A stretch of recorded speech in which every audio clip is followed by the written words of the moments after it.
मुसलमान fairy tales में रहना पसंद करते हैं। ये हकीकत से ज़्यादा कहानियों पर ईमान रखते हैं। इन्हें कोई भी बात साबित करने के लिए आप कोई भी रिवायत, किसी नबी का कोई किस्सा जिसका कोई एविडेंस मौजूद नहीं हो सुना दें तो उस पर ये सुबहान अल्लाह और माशाअल्लाह कह के ईमान ले आएंगे और उसे एक सबूत मानेंगे, एक एविडेंस मानेंगे, जबकि इन्हें प्रूफ और एविडेंस का फ़र्क भी नहीं पता।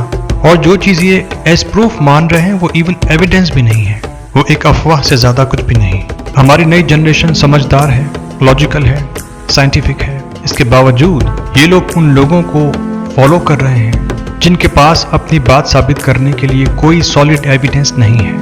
और यही वजह है कि वो हिंदुओं, यहूदियों और ईसाइयों से बात करने के बजाय आपसे बात कर रहे हैं, क्योंकि वो जानते हैं कि वो कहानियाँ सुना रहे हैं। तो इसलिए मैं अपनी यंग जनरेशन से कहूँगा कि वो लोग लॉजिकल हों और एविडेंस को समझें, अपने फेरी टेल वर्ल्ड से निकलिए और रियलिटी को फेस कीजिए।